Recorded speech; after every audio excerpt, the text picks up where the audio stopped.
Assalamualaikum warahmatullahi wabarakatuh. Kembali lagi dengan Bu Nanda di video pembelajaran IPA. Baik anak-anak hebat, hari ini kita akan belajar tentang gerak lurus. Nah, tujuan pembelajaran kita hari ini yang pertama, menjelaskan perbedaan jarak dan perpindahan. Kedua, menjelaskan perbedaan kecepatan dan kelajuan. Yang ketiga, menjelaskan tentang percepatan.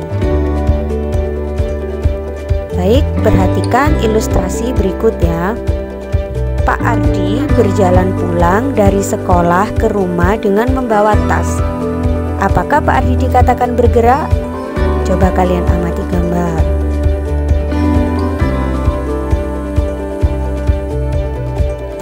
Bisa menjawab itu, kalian harus tahu dulu apa itu gerak. Gerak adalah perubahan posisi benda terhadap titik acuan. Jadi Pak Ardi dikatakan bergerak terhadap rumah dan sekolah. Nah, bagaimana dengan tas yang dibawa Pak Ardi? Apakah dikatakan bergerak? Nah, tas dikatakan bergerak juga melihat titik acuannya.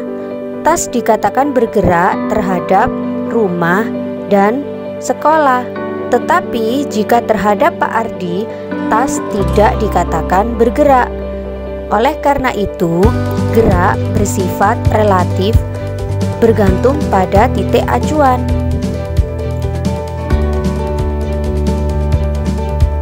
Nah, sekarang kita membahas tentang jarak dan perpindahan. Jarak adalah panjang lintasan yang ditempuh oleh benda tanpa melihat arah. Sedangkan perpindahan adalah perubahan kedudukan benda dari awal hingga akhir dengan melihat arah.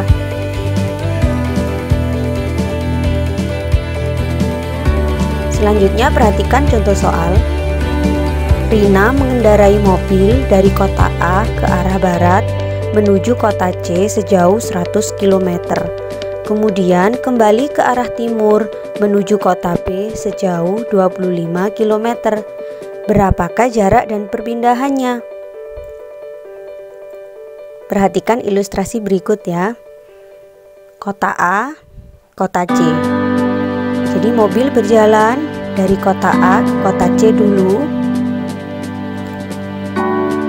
sejauh 100 km. Kemudian mobil kembali ke kota B sejauh 25 km. Sudah terlihat kan di situ? Nah, tadi dari kota A ke kota C 100 km, dari C ke B 25 km. Berapa jaraknya? Kalau jarak karena panjang lintasan, jadi sesuai dengan jalan yang dilewati tadi. 100 ditambah 25 sama dengan 125 km. Untuk perpindahan, lebih mudahnya adalah posisi awal dengan posisi akhir. Untuk mendapatkan jawabannya yaitu 100 dikurangi 25, jawabannya 75 km. Nah, untuk menguji pemahaman kalian, coba kerjakan soal 1 berikut. Fani berbelanja ke pasar. Ia bersepeda dari selatan menuju utara sejauh 600 meter. Kemudian ia berbelok ke arah timur sejauh 800 meter. Berapa jarak dan perpindahan Fani? Bu Nanda kasih petunjuk ya. Nah, kalian harus memastikan arahnya dulu, utara, timur, selatan, dan barat. Baru kalian gambar. Nah, titik A ke titik B yang berjalan ke arah utara tadi sejauh 600 meter. Kemudian ke arah timur sejauh 800 meter. Nah, seperti itu ya bagannya. Jadi, kalau ditanya jarak, tinggal dihitung panjang lintasannya. Kalau ditanyakan perpindahan, tinggal dihitung posisi awal dan posisi akhir. Oke, kita lanjut. Apa perbedaan kecepatan dan kelajuan? Kecepatan adalah perpindahan yang ditempuh per satuan waktu. sedangkan kelajuan adalah jarak yang ditempuh per satuan waktu. Nah, sebagian besar orang menganggap kecepatan dan kelajuan itu sama jika tidak tahu tentang konsep ini. Coba sekarang speedometer untuk mengukur kelajuan atau kecepatan ya.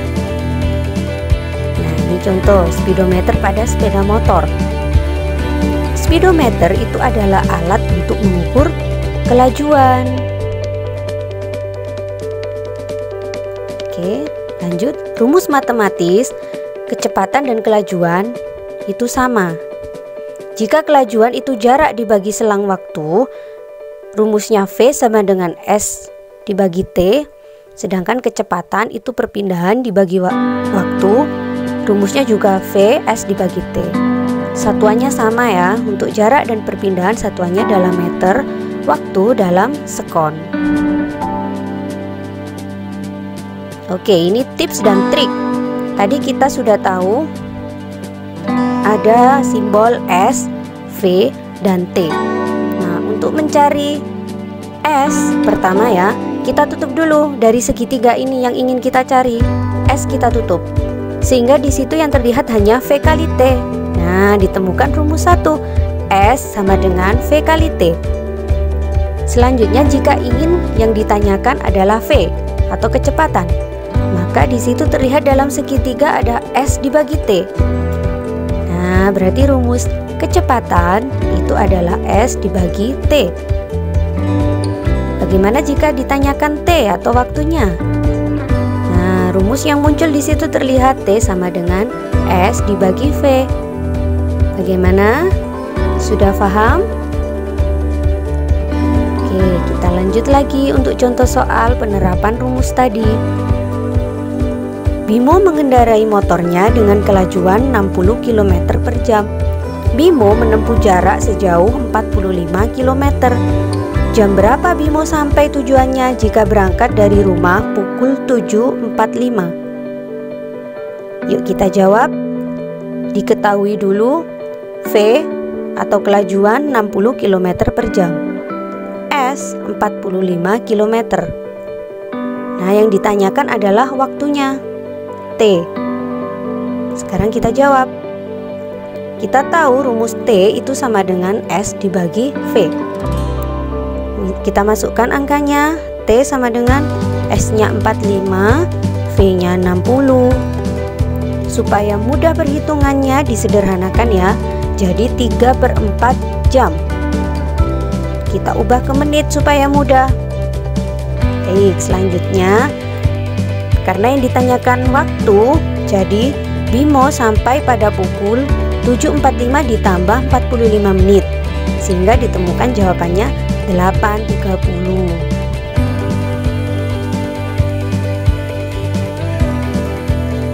Coba kerjakan soal 2 ini untuk menguji pemahaman kalian.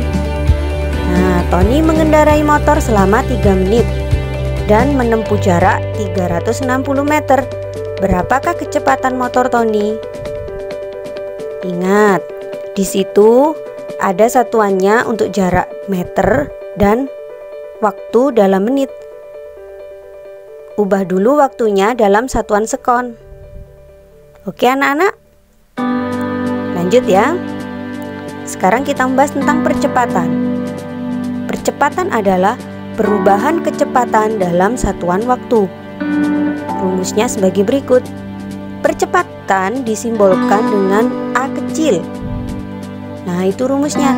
A sama dengan VT atau kecepatan akhir dikurangi V0 kecepatan mula-mula dibagi waktu.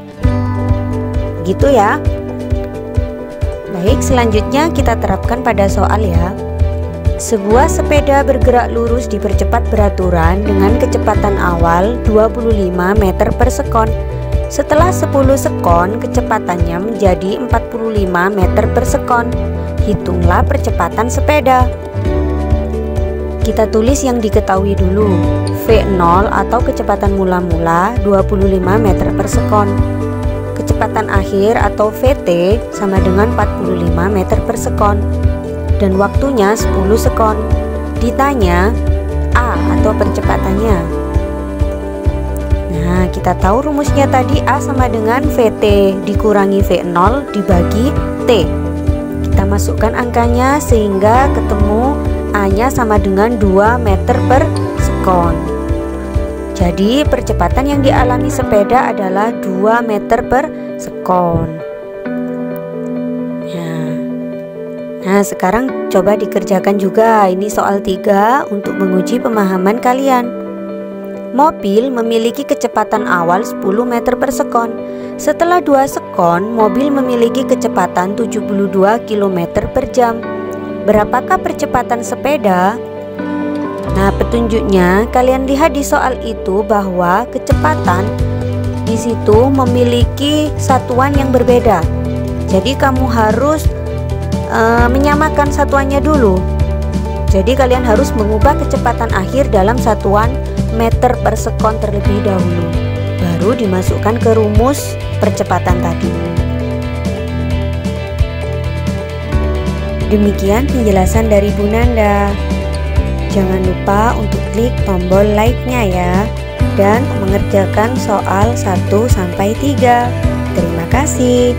Wassalamualaikum warahmatullahi wabarakatuh. Sampai jumpa di video berikutnya.